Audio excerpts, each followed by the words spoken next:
Good day to everyone. Welcome to our another video which focuses on pre-calculus, specifically the circle and the ellipse. So these are parts of the conic sections. So let's begin. Question number one. Which of the following is not a conic section? Circle, triangle, parabola. 10 seconds, go.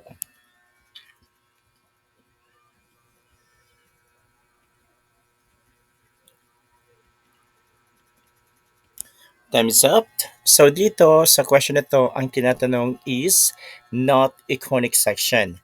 Now, yung conic section po natin is divided into four, namely the circle, parabola, ellipse, and hyperbola. So the correct answer is triangle is not a conic section. Question number two. What conic is formed when a plane is parallel to the slant height of a cone? Circle, ellipse, parabola. 10 seconds go.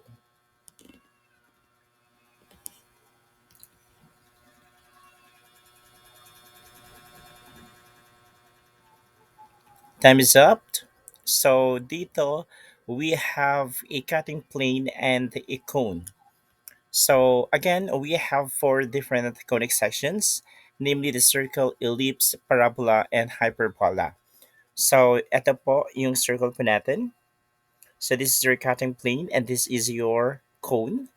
This is a cutting plane and a cone, a cutting plane and a cone, and we have a cutting plane and a double cone. So going back to the question, when a plane is parallel to the slant height of a cone, this is the slant height of the cone. So which of the following? The correct answer is parabola. So as you can see, the slant height of the cone is parallel to the cutting plane. Next question. What is formed when a plane passes through the vertex of a cone? Point, intersecting line, or line? 10 seconds go. By the way, in option 3, that refers to the straight line.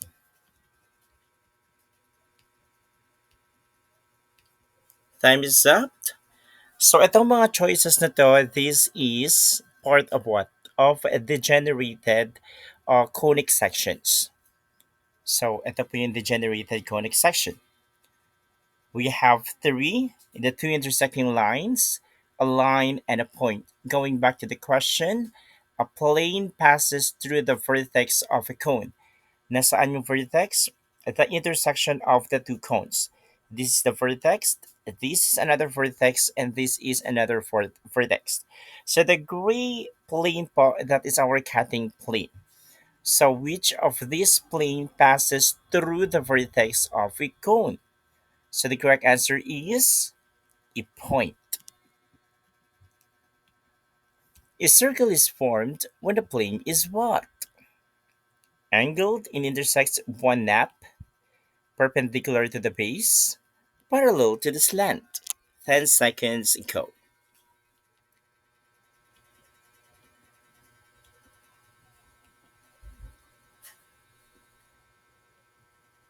Time is up.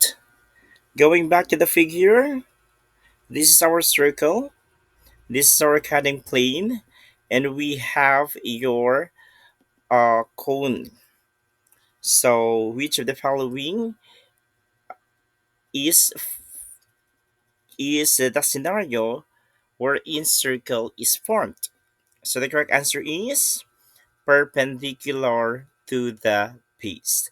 So this is our base, this is our base, and this is our plane which is perpendicular, and the circle is formed. What type of conic is formed when the cutting plane is parallel to the side of the cone? Ellipse, hyperbola, parabola. 10 seconds go.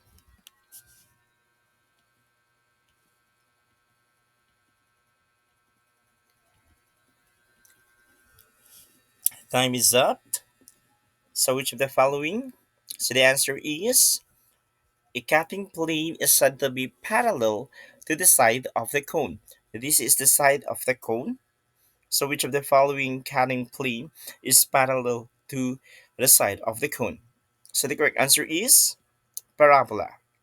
So cutting plane is parallel to the side of the cone. What do all conic sections have in common? They are defined by distance from a focus only. They are formed by slicing a cube, or they are formed by the intersection of a plane and a cone. 10 seconds go. This question is too obvious. Time is up, and the correct answer is option 3. They are formed by the intersection of a plane and a cone. A conic section is formed when a plane intersects both naps of a cone. What is it? Ellipse, parabola, hyperbola. 10 seconds go.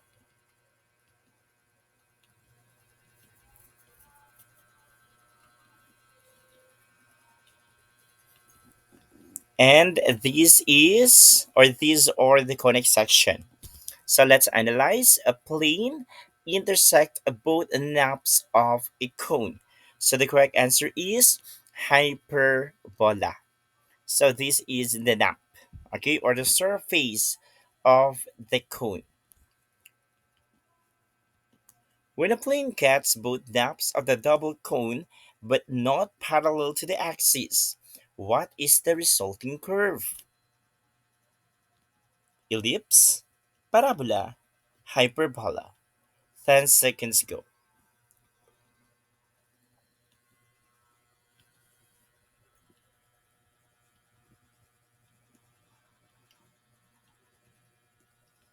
Time is up. So it said that a cutting plane or a plane cuts both knobs of the double cone with the following condition not parallel to the axis. The correct answer is hyperbola. A circle is a set of all points that are fixed distance from a line, equally distant from a point on a flat surface. 10 seconds go.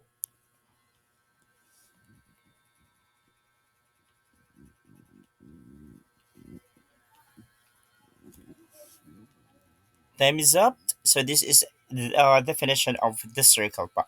So pag sinabi natin circle, it is the set of all points that are equally distant from a point. That is the correct answer. A security camera lens follows an elliptical path to maintain focus between two focal points. What type of conic is being used? Circle, ellipse, parabola. 10 seconds go. So itong question is also of use because the right answer is in the question itself. Time is up. So this is the camera lens and the shape is what? The shape is ellipse or stretched circle. A degenerate conic is formed when the plane is at an angle, the plane intersects only one nap, the plane passes through the vertex. 10 seconds go.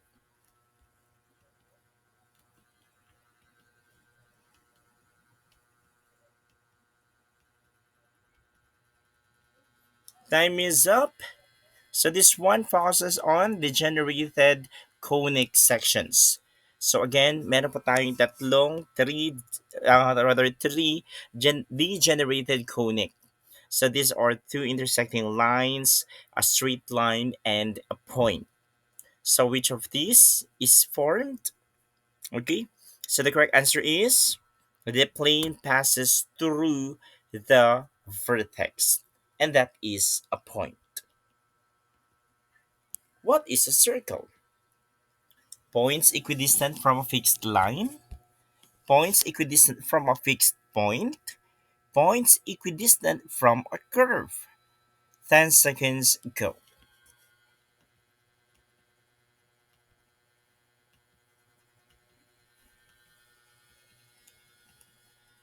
So itong question was answered kanina, di ba?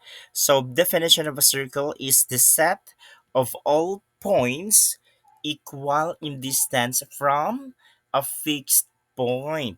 So center to any point of the circumference. So equal po yun. And that is a circle. What is the standard form of a circle centered at the origin? X squared plus y squared is equal to r squared. X plus y is equal to r, or x squared minus y squared is equal to r squared. 10 seconds, go. A third question focuses on the standard form of the circle, in which the center is at 0, 0 or at the origin. Time is up. So what's the correct answer?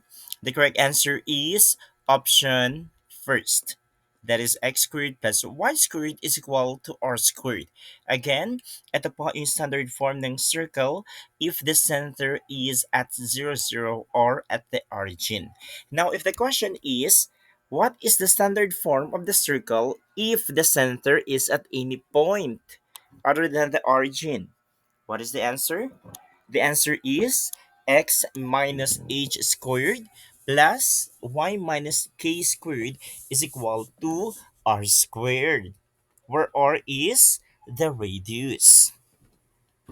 Next question. What is the center of the circle given the square of x minus 2 plus the square of y plus 4 is equal to 25? To negative 4, negative 2, 4, negative 2, negative 4. 10 seconds, go.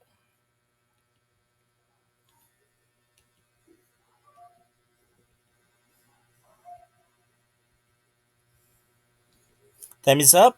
So itong part na to, malalaman natin automatic the center of the circle by observing kung sino ang kasama ni x in our equation at kung sino yung kasama ni y in our equation.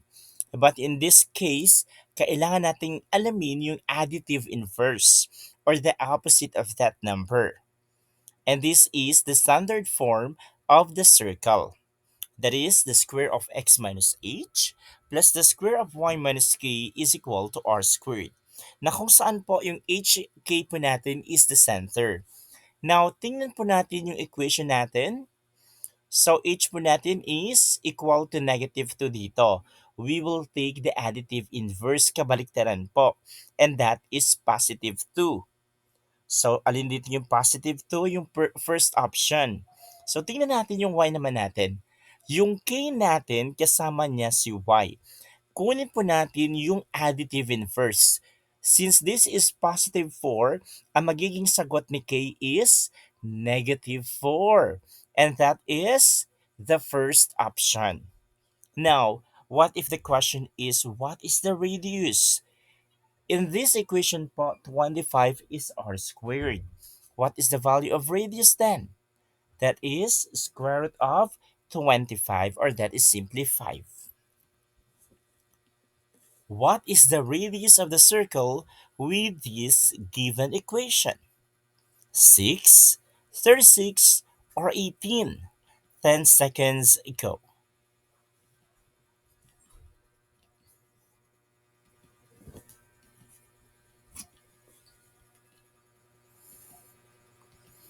Time is up.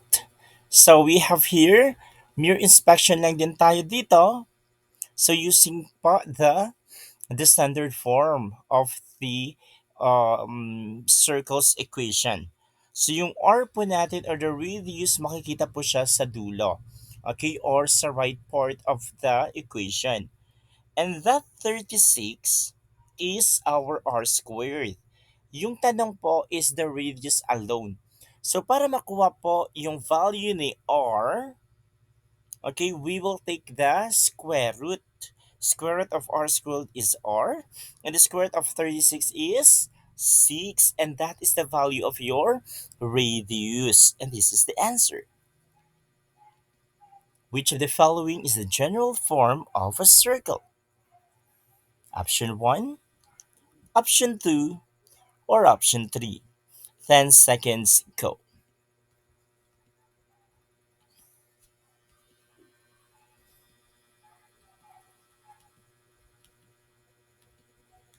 Time is up. So this one talks about the general form of a circle. So, check natin yung bawat option. So first option, this is familiar. X squared plus y squared is equal to r squared. This is what?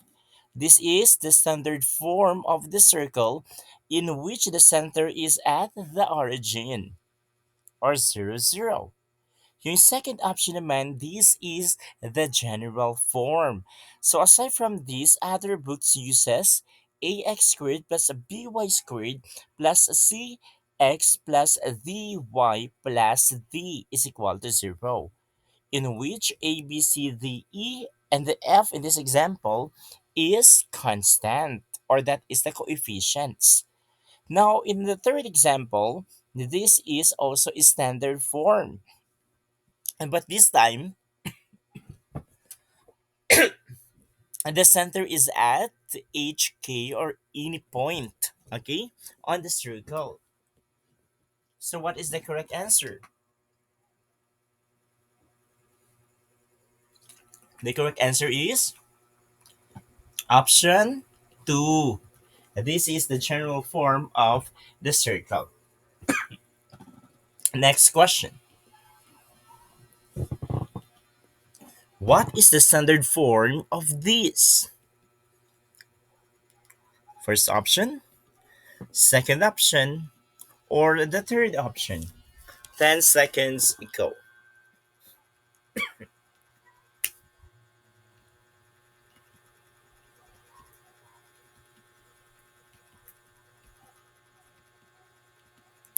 So in this example naman, ang gagawin natin is kukunin natin yung standard form of this, given po the general form. So ano po yung mga steps? When converting general form to standard form, ang gagawin muna natin is to regroup. Pagsasamahin natin lahat ng mga merong variable x at pagsasamahin natin yung mga may variable y. Then we will transpose the constant. In this case, our constant is negative 12. So, ililipat siya sa kabila, magiging positive 12. Anong gagawin after? Gagawin po natin itong perfect square trinomial. Paano? Kukunin po natin yung kalahati ni middle. So, half of negative 6 of 6 rather is 3. And then we will square that 1. Now, sir, bakit 3 squared yung ginamit mo? Bakit hindi 9? So, the purpose of this is for our next step, which is if a factor natin to. So, malaking tulong po yung 3 squared nito para madali po yung pagkuha ng factor. Okay? So, next naman sa grouping ni y. What is half of 4? That is 2. Then, we will square that 1. So, mag-a-add po tayo dito ng 2 squared. Okay? Now, kung ano po ang inad po natin dito sa left part of your equation, mag-a-add din po tayo sa right. Nag-add po tayo dito ng 3 squared, or that is 9. Kaya nag-add tayo ng 9. Nag-add tayo dito ng 2 squared, or that is 4. That's why we add 4 on the right part. Then, we will factor. So, para mabilis po yung pag-factor, so take the square root of x, that is x, copy the sign of the middle, then copy this 3. So, this is the factor of this 1. And the factor of this is y minus 2, that is raised to 2, is equal to 12 plus 9 plus 4 is equal to 25. By the way, this 2 pa is nasa labas po yan. That is the square of y minus 2. And this is the standard form of this equation. So check po natin. Negative 3, we have negative 2. So first option is not correct. Same goes with the second option. So what is the correct answer? Option 3. Now the question is, what is the center of the standard form? What's the answer? The center is at 3, 2. Kabaliktaran ng negative 3, kabaliktaran ng negative 2. That is 3, 2. How about the radius? The radius is the square root of 25, or that is 5. Next question. What is the radius and center of the circle? This one given standard form. 7, 1, negative 1. 7 and negative 1, 1. 49, 1 and negative 1. 10 seconds, go.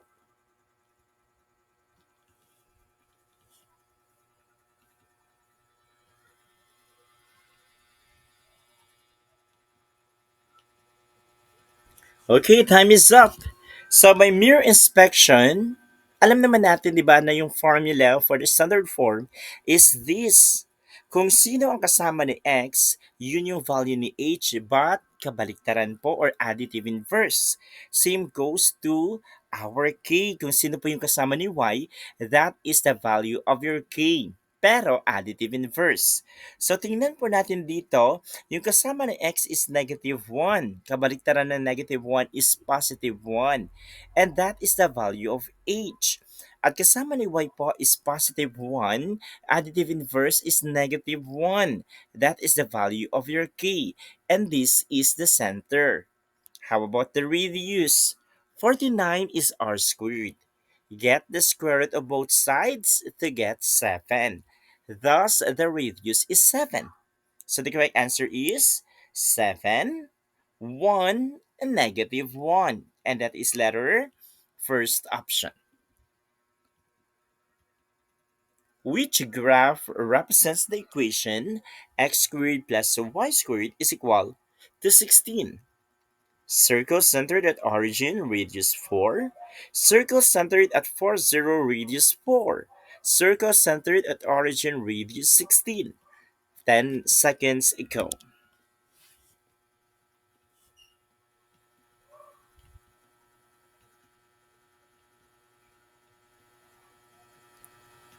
Now, kung titingnan po natin yung given po natin, and that is standard form. X squared plus y squared is equal to 16 is what? Is in the form of standard form in which the center is at the origin. So, yung kasama ni x po, wala, that is 0. Kasama ni y, wala, that is 0. That means the center is at the origin. So, check natin yung option. So, the first option and the third option, yung pwedeng sagot. Tingnan natin yung radius. So, radius po natin, radius squared is 16. This 16 is our radius squared. To get the value of radius alone, get the square root. And the square root of 16 is 4. And that is the correct answer.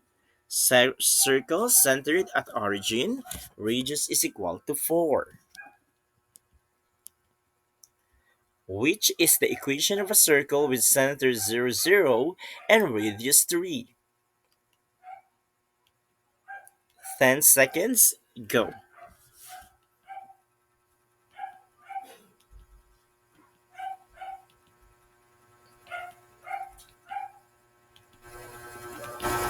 Time is up. So, gagamitan po natin ng formula again. Okay, so apologize for not putting it here. But the correct answer for this one is, so we have x squared plus y squared. So, our radius here is 3.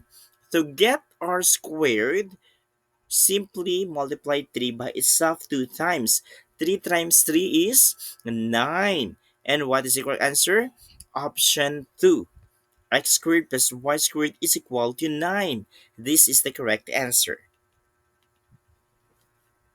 What is the radius of a circle in the graph that extends 5 units from the center? 25, 10, or 5? 10 seconds, go.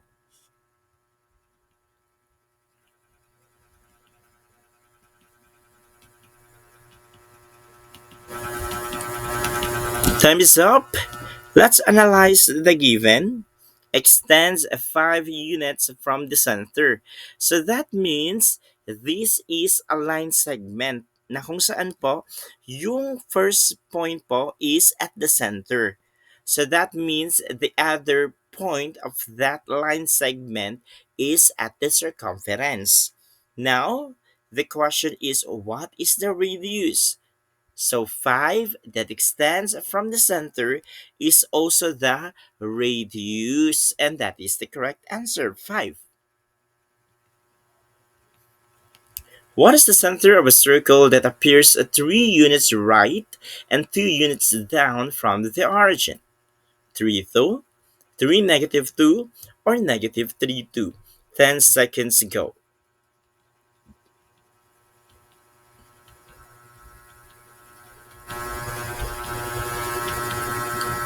Time is up.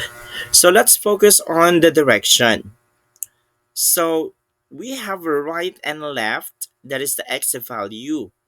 And we have a right for positive and left for negative. By the way, the correct answer is 3 negative 2. So let's check kung bakit 3 negative 2. Now, for the up and down direction naman, that is the y value. Up for positive and down for negative. Kung titignan natin po yung given 3 units right. So this is the value of your x. Since right, 3 is positive. How about for y? Y value is down. That means it is negative 2. And the answer is 3 negative 2. Complete the square. X squared plus y squared minus 4x plus 6y plus 9 is equal to 0. What is the standard form? First option, second option, or third option? 10 seconds go.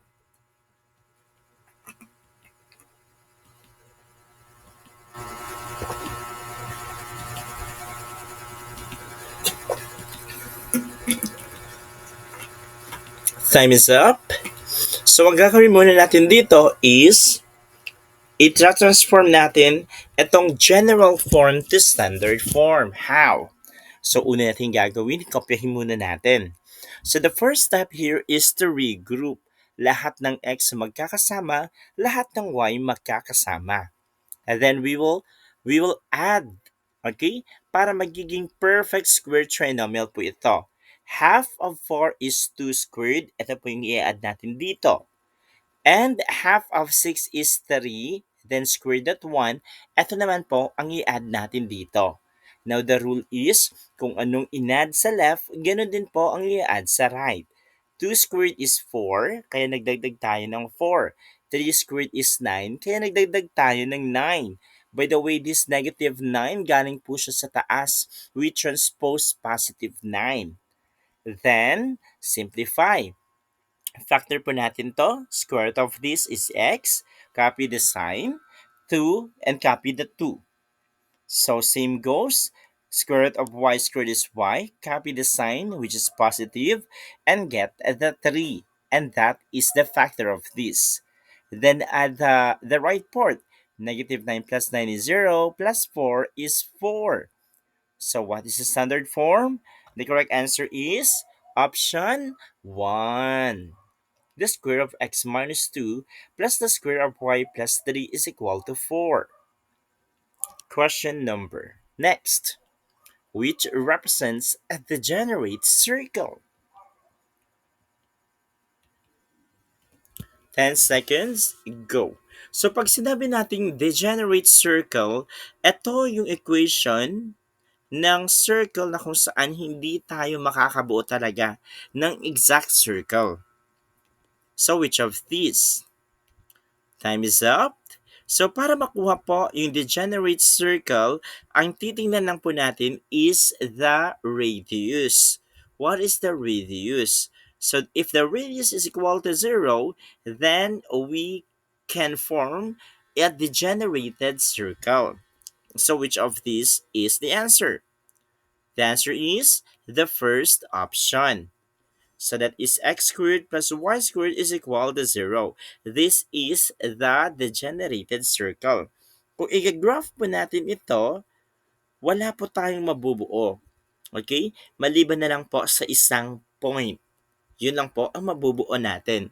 And that point lies at the origin.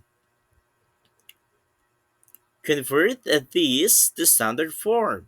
The question is, what is the radius? 5, 4, 3. 10 seconds ago.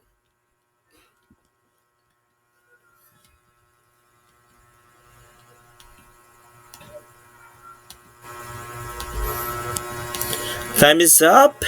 So, unang thing gagawin is kopyahin. Then, regrouping pa rin tayo. Then, PST, kalahati ng 6, kalahati ng Y, idadagdag natin. And 3 squared is 9. That's the reason bakit may 9 dito. 4 squared is 16. We add also. Then factor. So the factor of this is this. And the factor of this is this. When you add these numbers, the answer is 16. Going back to the question, what is the radius? By the way, 16 is r squared. So what is the radius? That is 4. Square root of 16 is 4. But what if the question is, what is the center? What is the answer? The answer is 3, 4. That is the center. A radar system has a coverage of 10 kilometers. What is the standard form of the equation if centered at the origin? This, these, or this. 10 seconds go.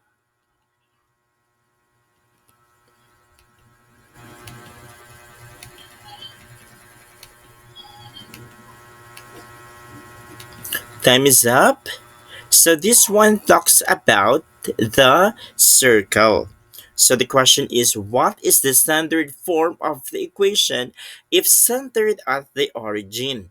We all know, kung yung center po sa origin, magsisimula tayo sa x squared plus y squared. Now, tingnan po yung first statement. Our radar system has a coverage of 10 kilometers. Di ba pag sinabing radar system, magsisimula sa gitna, then iikot yung line na yon. That is the radar system. And that line is the radius. Since the formula po for the standard form of the equation ng radius is r squared, kailangan po natin kunin po yung squared ni 10. And that is 100. And the answer is the second option.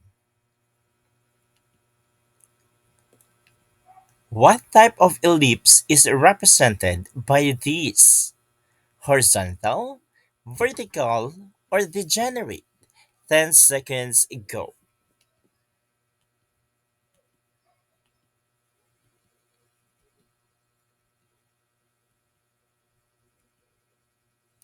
Time is up.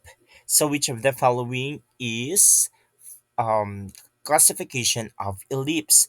Now dito sa ellipse, meron tayong dalawa, namely the horizontal and the vertical. Ano ang titingnan natin? Ang titingnan natin is which of the following denominators is larger. Okay? Sino dito ang mas malaki? Si 25 ba or si 9? So the answer is 25. So after knowing the larger number, titingnan po kung ano yung variable nasa taas nyon. And that is x. So si x ba, pahiga or patayo? Horizontal or vertical? The answer is horizontal. So that is the correct answer. Now, what if etong nasa baba ni Y yung larger? For example, papalitan natin ng 100 to. So 100 is larger than 25. So since si 100 nasa baba ni Y is vertical. That is our indicator. Last question. What is the center and vertices of this? First option, second option, or third option. 10 seconds, go.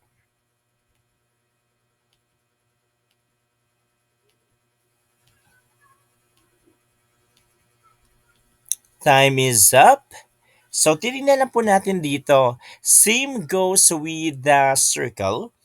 Atong titignan natin, si h ay palaging kasama ni x. Okay? So, kabaliktaran ni 2 is negative 2.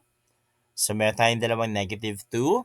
And we have here kabaliktaran ni negative 3 is positive 3. So, the answer is the first option. So, paano nakuha si A?